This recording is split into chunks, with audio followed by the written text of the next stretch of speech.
السلام علیکم ورحمۃ اللہ وبرکاتہ۔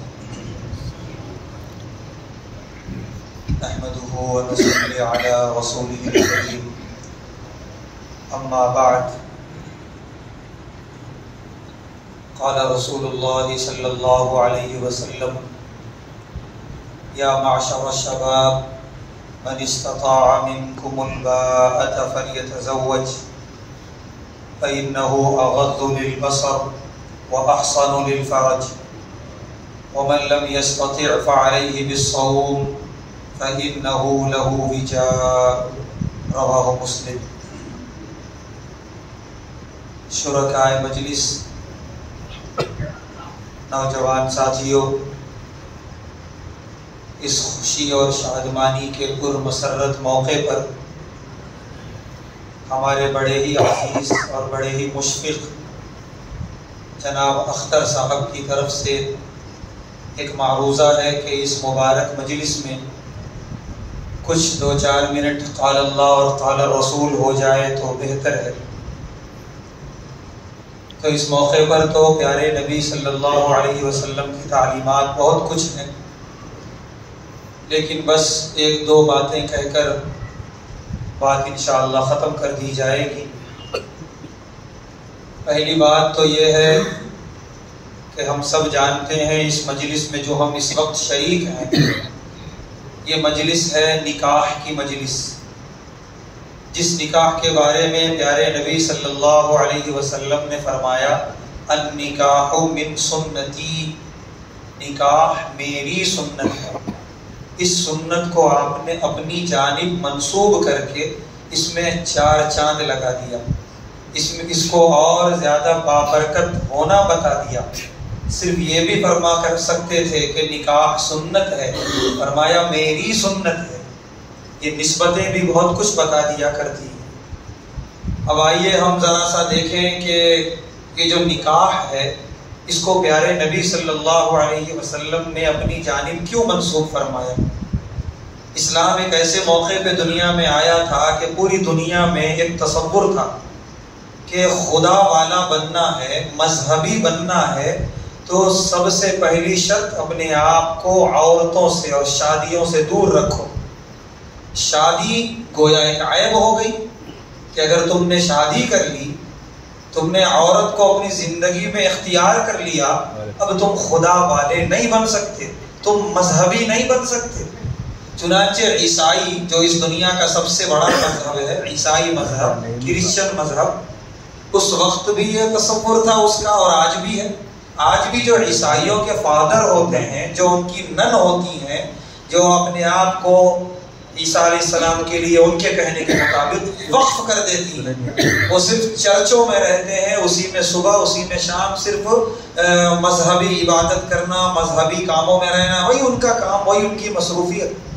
وہ لوگ شادی نہیں کرتے۔ اگر کوئی شخص عیسائیت میں شادی کر لیا، وہ صبح قیامت تک جو ہے ان کا فادر نہیں بن سکتا۔ اسی طریقے سے دور جانے کی ضرورت نہیں، ہم اپنے ملک کے ہندو مذہب کو دیکھ لیں، اس کا بھی تصور تھا اور آج بھی ہے کہ جو جتنا اپنے خدا والا، ان کے کہنے کے مطابق بھگوان والا بننا ہے، اپنے آپ کو شادی سے دور رکھنا۔ چنانچہ آج بھی ان کے جو سادھو ہوتے ہیں، جو سنت ہوتے ہیں، شادیاں نہیں کرتے، وہ لوگ یوں ہی تجرد کی زندگی گزارتے ہیں، بغیر نکاح والی زندگی۔ یہی تصور یہودیت میں تھا اور آج بھی ہے۔ یہی تصور بدھ مذہب جو ہے، بدھ مت جو کہلاتا ہے، اس میں بھی ہے۔ یہ تمام مذاہب میں آج بھی ہیں تصور، اور اللہ کے رسول صلی اللہ علیہ وسلم جس وقت تشریف لائے تھے اس وقت بھی یہی تصور تھا پوری انسانیت کے دل و دماغ میں کہ خدا والا بننا ہے تو اپنے آپ کو دور رکھو شادی سے، نکاح سے۔ اب ادھر میں نہیں جانا چاہتا کہ شادی سے دور رکھنے کی وجہ سے وہ مذہب نہیں رہتا، کچھ اور رنگ اختیار کر جاتا ہے، وہ ایک الگ بات ہے۔ لیکن ایسے موقع پر پیارے نبی صلی اللہ علیہ وسلم نے جب یہ صدا بلند کی ہوگی النکاح من سنتی، تو یہ صدا کتنا لگی ہوگی دل و دماغ کو کہ ہم تو سمجھتے تھے نکاح اور شادی کچھ اور ہے، کوئی عیب کی چیز ہے، اللہ والے نہیں بن سکتے اگر نکاح کر لیے تو۔ لیکن یہاں تو دنیا کے سب سے بڑے اللہ والے یہ کہہ رہے ہیں النکاح من سنتی، نکاح میری سنت میں سے ہے۔ تو کیا قربان جانے کو دل نہیں چاہتا مذہب اسلام پر؟ کتنا پاکیزہ، کتنا معتدل، کتنا انسانی فطرت سے ہم آہنگ مذہب ہے الحمدللہ مذہب اسلام۔ اس موقع پر اللہ کے رسول صلی اللہ علیہ وسلم نے فرمایا النکاح من سنتی، نکاح میری سنت ہے۔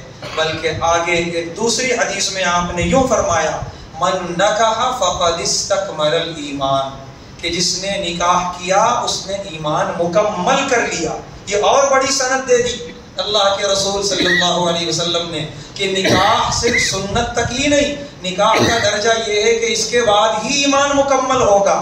اب جو اسلام تصور دیتا ہے پوری دنیا میں واحد یہ مذہب ہے، یہ کہتا ہے جب تک نکاح نہیں کرو گے اللہ والے نہیں بن سکو گے۔ ایک آدمی جو تجرد کی زندگی گزار رہا ہے، بڑی جو ہے نمازیں پڑھتا ہے، روزے رکھتا ہے، بے شک وہ سارا ثواب ہے اس کے لیے، لیکن اگر وہ نکاح کی زندگی نہیں گزار رہا وہ ناپسندیدہ ہے اللہ کا اور اللہ کے رسول صلی اللہ علیہ وسلم کا۔ تو یہ تکمیل ایمان کی مجلس ہے، یہ محفل ہے، لہذا یہاں پر آنا بڑی خوشی اور شادمانی کا موقع ہے۔ اور یہاں پر جو لوگ ہیں نوشا ہیں، ان کی ہونے والی اہلیہ، اسی طرح نوشا کے والد اور اہلیہ کے تمام افراد خاندان بہت زیادہ مبارکبادی کے مستحق ہیں۔ اور یہ جملہ میں بالکل شرح صدر سے اپنی جانب سے کہہ رہا ہوں کہ اسلام جس سادگی کی تعلیم دیتا ہے، اللہ کا کرم ہے اس سادگی کا مظاہرہ یہاں ہو رہا ہے۔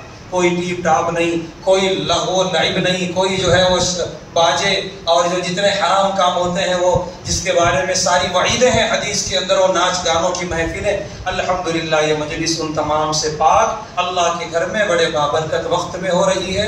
اللہ تبارک و تعالیٰ سے بے انتہا دعا ہے دل سے کہ اس مجلس کو اور زیادہ بابرکت بنائے، زوجین کے دلوں میں بے انتہا محبتیں پیدا فرمائے، اور ان دونوں کے افراد خاندان کے دلوں میں بے انتہا قربتیں پیدا فرمائے، ہر طرح کے شرور اور فتن سے حفاظت فرمائے۔ وآخر دعوانا ان الحمدللہ رب العالمین۔